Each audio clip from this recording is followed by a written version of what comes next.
On va faire la pose d'un rail pour porte coulissante. Donc là, comme vous pouvez le voir, il est déjà posé et nickel, il fonctionne très bien. Le projet est simple. Le meuble actuellement, c'est un buffet, double porte sur rail, une rangée de tiroirs sur le dessus, une colonne de tiroirs au milieu. Ce que je vous propose, c'est très simple. Je vais devoir tout démonter pour qu'il puisse passer en traitement, pour pouvoir faire un traitement propre. Donc je vais tout démonter et on se récupère après pour le remontage et je vous explique tout étape par étape. Je vous retrouve. Donc si vous entendez ma voix un petit peu enrouée, c'est normal, on est le matin, il est relativement tôt, il faut que je finisse la vidéo avant qu'elle sorte. On va se faire ça tranquillement, posé. Je me suis pris un petit café et on va se monter ça étape par étape. Pour commencer, les portes coulissantes, un rail, à quoi ça sert? Donc tout simplement, le rail va vous permettre de pouvoir ouvrir et fermer en coulissant vos portes relativement facilement. J'ai deux grandes portes, c'est des portes de 70 par 75. Le rail, comme vous avez pu le voir, passe au-dessus. Alors, la partie très importante à savoir quand vous allez faire la structure de votre meuble, c'est-à-dire qu'au niveau du relief, il n'y a rien qui doit dépasser. Donc là, j'ai juste la colonne au niveau avec les tiroirs. Il ne faut pas que ça dépasse, tout simplement. Ensuite, ce qui est très important, c'est de garder un espace entre le rail et le tiroir de minimum 7 cm. Donc pour moi, c'est 7 cm. Après, pour vous, il faudra vérifier, bien sûr. Ça dépend des roulettes, du style que vous avez choisi. Voilà, moi, j'ai prévu un bon 10 et je suis nickel. Bien préparer l'emplacement du rail. Faire des pièces relativement solides, c'est hyper important. Le rail a quand même beaucoup de poids, va prendre beaucoup de contraintes. Donc faire des pièces solides où les vis vont pouvoir venir vraiment se mettre dedans. Déjà, la structure du meuble doit être propre et solide. Ça, c'est basique pour tout. Donc moi, c'est un meuble de 2,10 m de long. J'ai pris un rail de 2 mètres, un petit peu plus petit. Dans tous les cas, vous pouvez faire dépasser un peu votre porte à droite ou à gauche. Il y a deux options à bien vérifier quand vous achetez un rail comme ça. C'est la longueur de votre meuble. Donc vous allez en avoir de 1,20 m, 1,50 m, 1,80 m, 2 m. Je n'ai pas vu qu'il y en avait des plus grands après. Renseignez-vous. Vous avez le premier critère qui est la dimension de votre meuble et le deuxième critère qui est le nombre de portes. Donc moi, c'est un double porte avec 4 roues et un rail au milieu. Pour l'achat, vous l'achetez où vous voulez. Moi, je l'ai pris sur Amazon, il y en a sur Mano Mano, sur Cdiscount, sur Internet, il y en a partout, il y a des boutiques spécialisées. Pour vous dire, 2,10 m pour une double porte, donc 4 roulettes avec tous les accessoires, j'en ai eu pour 60 €. Vous pouvez trouver moins cher et vous pouvez trouver plus cher. C'est un marché un petit peu compliqué, il y a un petit peu de tout. Plus ou moins qualitatif, ça c'est à vous de voir, c'est à vous de juger, c'est vous qui faites votre choix. Moi j'ai payé 60 € pour tout ça, c'est du bon matériel, ça fonctionne bien, j'ai pas été déçu. Donc dans cette petite boîte vous allez trouver. Donc bien sûr, moi je l'ai déjà installé comme je vous l'ai montré en début de vidéo, donc il y a de la poussière, les pièces sont déjà ouvertes, c'est tout à fait normal. Donc on a bien sûr les roulettes. Donc 2 roulettes par porte, donc 4 en tout. Ça là-dessus, je ne me suis pas encore trompé. C'est des roulettes en U, avec une tôle, un profilé qui part d'un côté et qui va jusque de l'autre et qui descend vers la porte tranquillement et qu'on va venir fixer sur la porte proprement. Ensuite, vous avez la notice. Bien sûr, quand vous achetez sur internet comme ça, la notice, il n'y a pas un branque de français, ça c'est normal. De toute façon, c'est pas quelque chose de très complexe à installer. N'hésitez pas, même si vous êtes un petit bricoleur, c'est vraiment pas compliqué à installer, c'est très simple. Le rail, pour vous expliquer un petit peu, j'ai pas pu le remettre en pièces. Parce que je ne pense pas qu'il soit démontable et remontable facilement. J'ai pas envie de casser les pièces, j'ai pas envie de... Le rail est fourni en pièces de 30 cm. Donc vous avez des pièces comme ça, avec un système de crochet, qui font 30 cm de long. Ils vous fournissent des sortes d'œillets, des sortes de goupilles à venir emboîter à l'intérieur. Et c'est pour ça que j'ai pas voulu le démonter, parce que je ne sais pas si ça se remonte et j'ai pas envie de casser une pièce, parce que le meuble, il faut que je finisse, j'ai pas le temps pour toutes ces conneries, tout simplement. Donc pour vous expliquer un petit peu le crochet, donc là on peut voir sur la notice, voilà, on a une sorte d'assemblage, c'est une forme toute simple, qui permet à tous les rails de s'assembler. Donc moi ça s'est très bien passé, par contre, ce que j'ai pu constater, c'est qu'il faut quand même taper relativement fort. N'hésitez pas à taper fort pour que l'œillet puisse rentrer et venir mettre en pression l'assemblage. Vous assemblez la totalité de votre rail. Si vous avez pris un rail de 2 mètres, vous assemblez 2 mètres de rail. Vous faites quelque chose de solide. S'il est un petit peu en biais comme ça, en biseau, c'est normal. C'est pas fait pour être en une seule pièce, c'est fait pour être fixé sur un meuble. Ensuite, on va prendre les dimensions de notre rail. J'ai pris la totalité de la dimension de mon meuble. Donc mon meuble fait 2,2 m. J'ai tracé le milieu, donc à 1,1 m.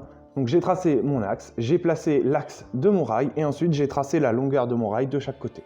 La roulette vient se poser sur le rail, donc faites attention à bien placer votre rail pour pas que ça vienne bloquer au niveau du tiroir. Pour débuter, comme je vous ai dit, vous tracez votre axe et vous mettez votre premier point de fixation.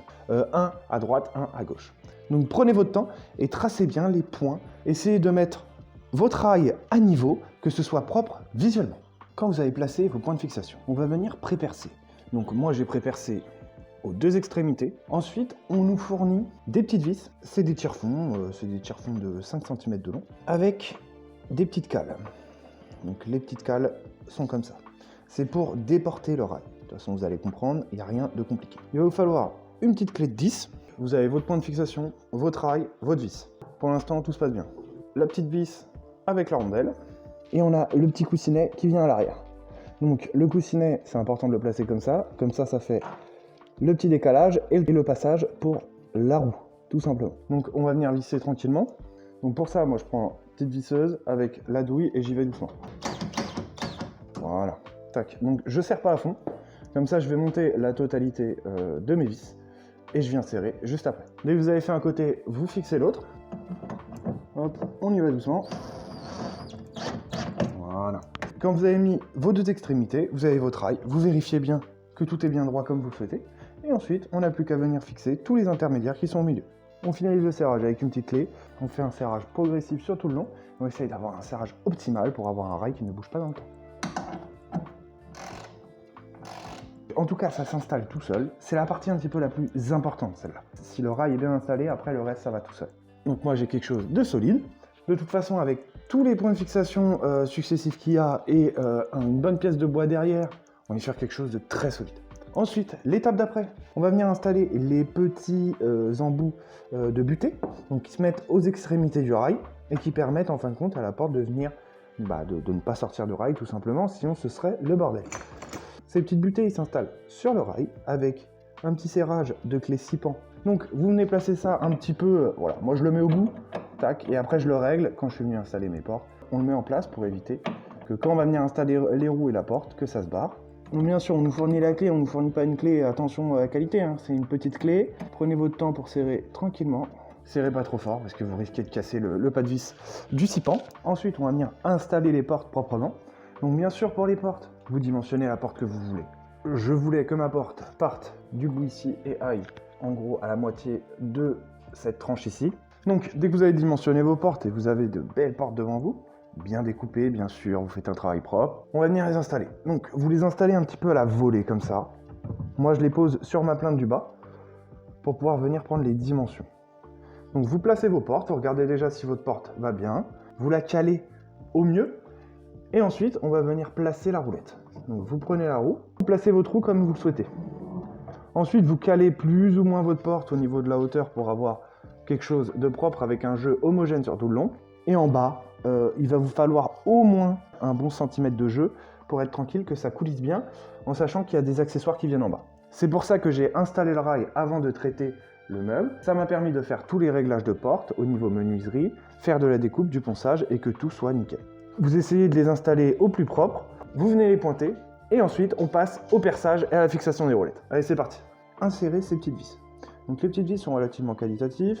On est sur un système de fixation par filetage boulon. On positionne nos trous. Alors moi, ce que je vous conseille de faire, c'est de faire un perçage, une fixation. Ensuite, de venir placer vos trous. Et ensuite, avec une équerre, de la mettre vraiment à 90 pour pouvoir percer le deuxième. Et avoir quelque chose de bien perpendiculaire. Et ensuite, tout simplement, ils nous ont fourni la petite clé 6 pans, donc une deuxième. Ils sont généreux, ces fournisseurs.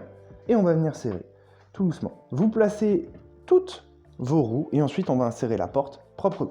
Et pour insérer ces petites portes, il faut venir les glisser. Donc vous les penchez, vous venez rentrer le rail à l'intérieur et vous venez descendre votre porte. Voilà, rien de plus simple. Et là vous pouvez commencer à vérifier si ça glisse bien. Mais bon, logiquement, si vous avez bien fait votre installation, ça glisse très bien. Vérifiez bien que vous ayez un bon jeu partout, qu'il n'y a pas de frottement. Dès que vos portes sont bien installées, vous avez quelque chose de nickel, n'hésitez pas à vérifier bien votre niveau de rail et que vos portes soient bien placées comme vous le souhaitez. On va installer les accessoires. Donc ça, c'est vraiment les accessoires de fin. C'est les accessoires qui viennent bloquer votre porte, qui vous permettent de bien coulisser et d'éviter qu'elle puisse taper à droite à gauche. On a 2 cales, comme ça, donc vous pouvez en avoir 3. On va installer l'équerre au niveau de la paroi, donc la face du meuble dans ce sens-là, et ensuite on cale la petite butée de glissière tout simplement sur l'équerre. Là ma porte elle s'arrête ici, je vais venir mettre mon équerre au niveau de la butée ici pour qu'elle soit cachée mais en même temps qu'elle guide ma porte du début jusqu'à la fin. Donc on fixe ça proprement. Voilà. Vous allez avoir tout simplement des petits trous. Donc là on voit rien du tout parce que j'ai pas assez de luminosité. Mais voilà, vous allez avoir des petits trous de réglage qui vont permettre de régler la butée qui est ici. Donc vous choisissez l'épaisseur que vous voulez par rapport à votre porte. Et ensuite ils nous fournissent des petites vis qu'on vient mettre dans le trou avec un petit filet. Donc par contre les petites vis, essayez de pas les perdre parce que à mon avis vous les retrouverez jamais. Si votre épaisseur de porte est différente de la mienne par exemple, vous pouvez installer, ils vous fournissent une deuxième cale qui se met face à la première que vous avez installée. Vous fixez par rapport à l'épaisseur de votre porte et ça permet à la porte de coulisser et de rester parallèle au meuble. Donc logiquement, quand vous avez tout installé, vous avez votre butée en bas qui permet à la porte de glisser et de rester en gros parallèle au meuble et d'avoir un écart relativement homogène sur tout le long. Vos petits trous qui sont installés bien serrés. Ensuite, vous faites vos petits derniers réglages, la petite butée dans le fond. Enfin voilà, c'est relativement simple. Faites attention quand vous achetez du bon matos, achetez ce qu'il vous faut surtout, parce que c'est relativement compliqué. Comme je vous ai dit, c'est un marché, le rail de porte, qui est un petit peu complexe. Il y a un petit peu de tout, un petit peu de rien sur Internet. Je vais finaliser ça proprement, nettoyer le meuble, retirer la poussière de tout ce qui est de tout le rail, faire quelque chose d'homogène et de propre, installer toutes les poignées, et ensuite je vous fais une petite conclusion proprement, comme d'habitude. Pour finaliser cette petite vidéo, voilà, qui était relativement simple, mais je pense intéressante. Le rail de porte, c'est quelque chose qui peut rendre un projet bois relativement cool et qui peut aussi changer au niveau des ouvertures de porte. N'hésitez pas à tester, c'est simple, c'est que du bonheur. Si ça vous a plu, bien sûr, n'hésitez pas à vous abonner, ça permet de récompenser mon travail. Tout simplement, pour ceux qui regardent la vidéo le jour même, je vous souhaite un bon réveillon de Noël et on se dit à la semaine prochaine pour un nouveau projet.